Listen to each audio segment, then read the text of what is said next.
Hello everyone, welcome back to Sydney and Starlet, and if you are new here, welcome. Enjoy the videos. So today, me and Sydney are going to be reading Disney's Lilo and Stitch, a read-aloud storybook. So, let's begin. Experiment 626. Far out in space, the Galactic Council was holding a trial. A scientist named Jumba was accused of creating a dangerous experiment.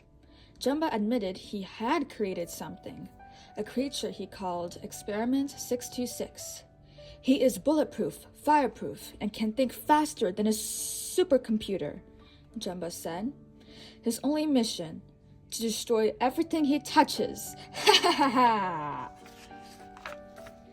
The Grand Councilwoman sent Jumba to jail and told Captain Gantu to take Experiment 626 to a distant planet. Gantu's ship hadn't gone far before Experiment 626 broke free. "Red alert!" Gantu cried. "Fire on sight!" But it was too late. Experiment 626 had escaped in a red police cruiser, and he was headed straight for Earth. Experiment 626 was so dangerous that the Grand Councilwoman wanted to destroy the place where he landed. But Agent Pleakley, who was an expert on planet Earth, stopped her. Earth is a protected wildlife reserve, he explained. We've been using it to rebuild the mosquito population. So, the councilwoman freed Jumba from jail and sent him and Pleakley to recapture Experiment 626. Meanwhile, on a small Hawaiian island, a little girl named Lilo was supposed to wait outside her hula classroom for her big sister, Nani. But when Nani arrived, Lilo was gone. Nani ran home. When she got there, she looked through the doggy door and saw that Lilo was lying on the floor, listening to records. Nani tried the door, but it wouldn't budge. Lilo had nailed it shut. "Lilo!" Nani called. "Open the door!" But Lilo wouldn't. Nani and Lilo were orphans, so they lived by themselves. That day, a social worker named Cobra Bubbles was coming to the house. If Nani seemed like a bad guardian, he could take Lilo to live with another family. Cobra arrived to find Nani trying to pry the door open. He did not look pleased at all. Nani had to climb through a window to let him into the house. "Do you often leave your sister home alone?" Cobra asked as he stared at the stove. It was covered with pots overflowing with bubbling glop.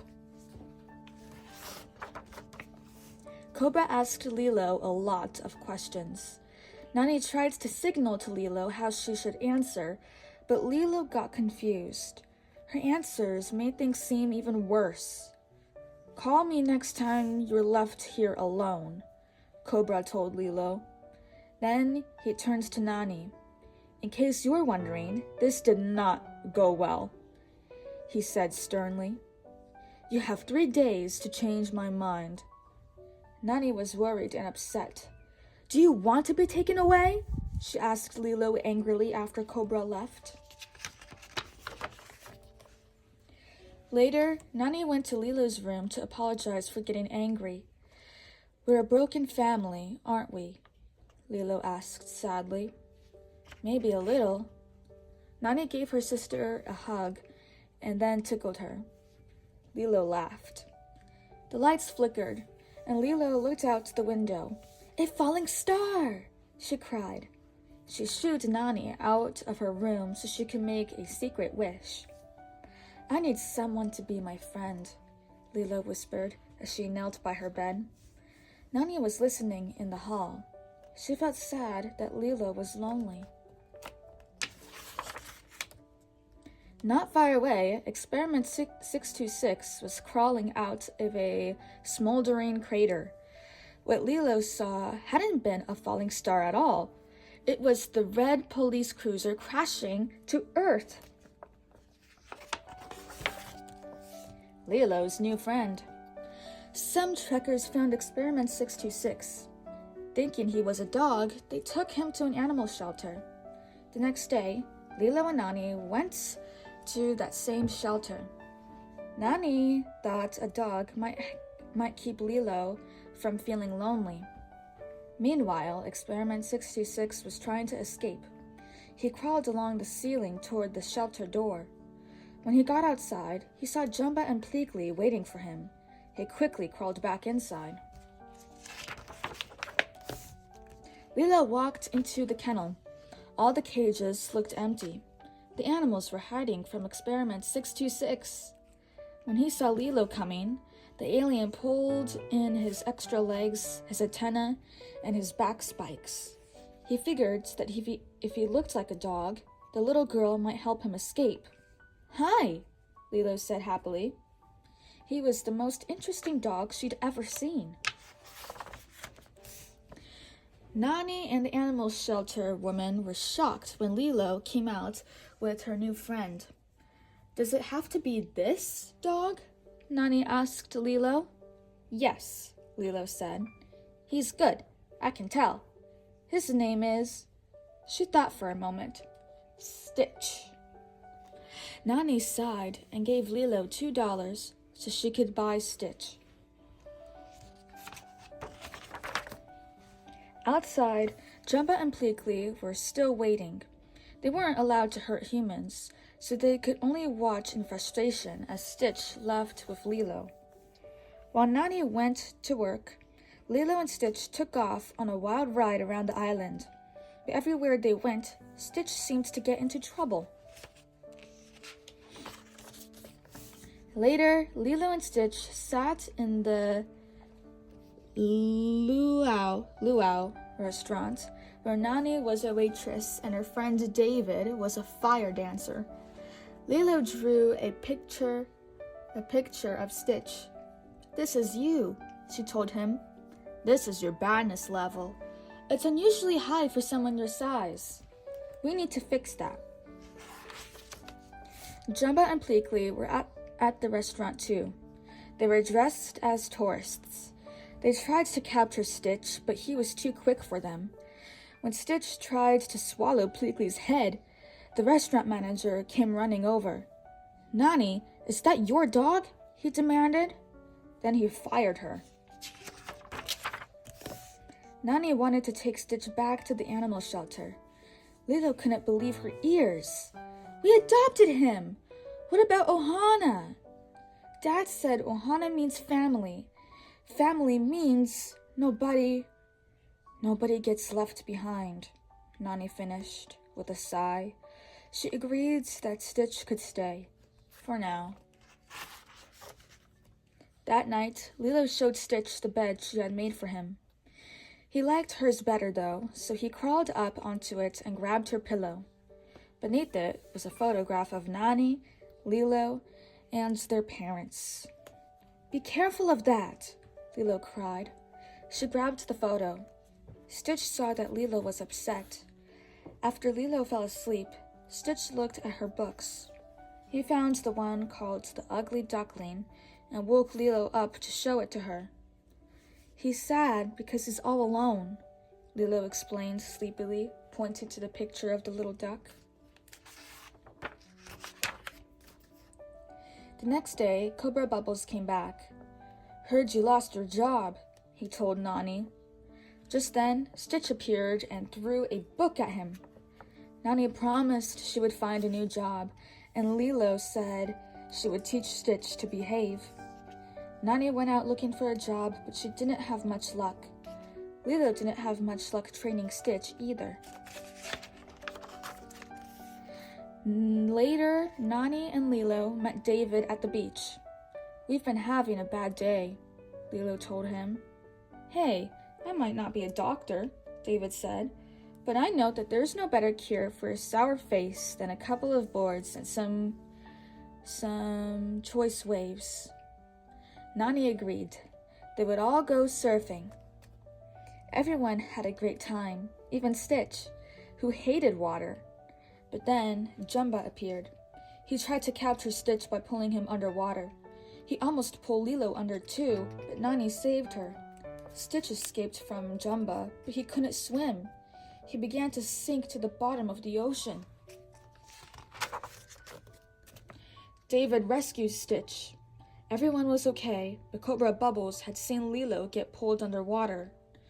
"You need to think about what's best for Lilo," he told Nani, "even if it removes you from the picture." "It's like they've been cursed or something," David told Stitch sadly.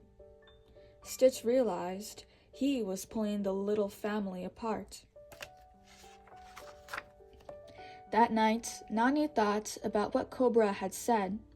Maybe Lilo really would be better off without her. Nani held her little sister close and sang her a beautiful Hawaiian song. Later, Lilo looked at the photo of her parents. "Ohana means family," she told Stitch. "Family means nobody gets left behind." Lilo sighed. "But if you want to leave, you can." Stitch knew that it would be best for Lilo if he left. He took the ugly duckling and climbed out the window and disappeared into the night. He hoped he would find his own family. New rules. Early the next morning, Peakley received a call on his intergalactic communicator. The Grand Councilwoman was not pleased to hear that Stitch had still not been captured. She fired Jumba and Peakley.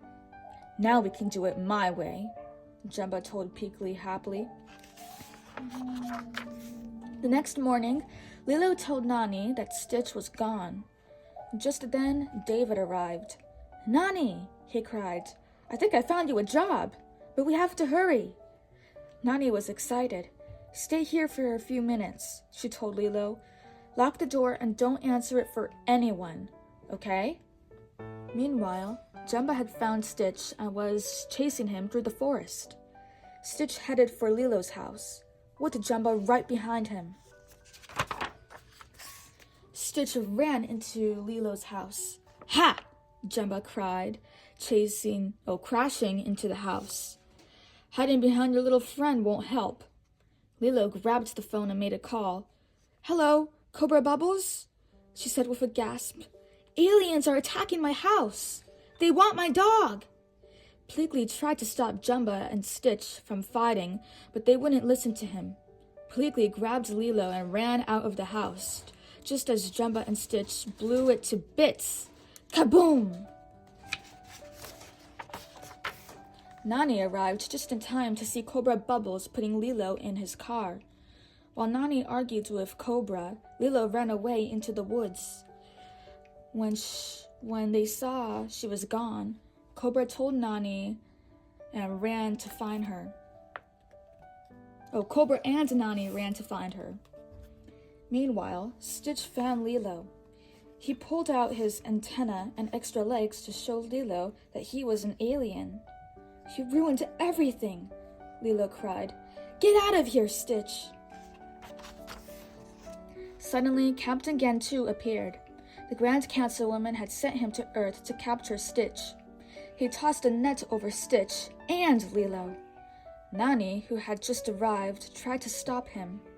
Stitch managed to escape. He tried to save Lilo, but it was too late. Gantu's spaceship took off with Lilo trapped inside. At last, Nani caught up to Stitch. "Where's Lilo?" he demanded. As Stitch began to explain, Jumba jumped out of the bushes and grabbed him. Pleakley pulled out his intergalactic communicator and called the Grand Councilwoman. "Experiment 626 is in custody," he said. Nani stared at the aliens in amazement. Where's Lilo?" she cried again. Nani thought her sister was gone forever. Jumba, Pleakley, and Stitch started to walk away. Stitch suddenly stopped and walked back to Nani. "Ohana means family," he said. "Family means nobody gets left behind," Nani finished. Stitch convinced Jumba and Pleakley to release him. They had to rescue Lilo. Jumba took the friends to the place where he had hidden his spaceship when he first came to Earth. They climbed aboard and flew after Gantu's ship. "How did you get out?" Gantu shouted when he saw Stitch at the ship's controls. He fired his lasers and chased the spaceship. Stitch jumped out of Jumba's ship to try to rescue Lilo, but he fell down toward the ground. "What do we do?" Nani asked. "Hope for a miracle," Jumba replied. "That's all we can do." Captain Gantu's ship raced downward and flew right past Stitch. "Don't leave me, okay?" Lilo cried. Stitch heard Lilo and quickly developed a plan. He blasted himself up to Gantu's ship, rescued Lilo, and took her back to Jumba's spaceship. Jumba's ship landed in the ocean. David was surfing nearby. "Can you give us a ride to shore?" Lilo called. David was a little confused at the sight of the aliens, but he nodded. "Sure," he said, "but I'll have to make 2 trips." The Grand Councilwoman was waiting on the beach. "Take him to my ship," she commanded. Her guard moved toward Stitch. Stitch hugged Lilo. "This is my family," he said. Then Cobra reminded Lilo that she had the adoption papers from the animal shelter. "If you take him, you're stealing," Lilo told the councilwoman. The councilwoman realized Lilo was right. "This creature has been sentenced to life in exile," she announced, "on Earth." Stitch was happy to stay. Lilo was happy to keep him. Nani was happy because Cobra Bubbles agreed that she and Lilo could remain together. Even Jumba and Pleakley were happy. The Grand Councilwoman left them behind on Earth, and they got to stay with Lilo and Nani too. They were one big out-of-this-world family. The end. So, that is it for today, everyone. Really hope you all enjoyed it, and we'll see you all next time. Bye-bye. Bye-bye. Pick out your favorite page.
Who's your favorite character?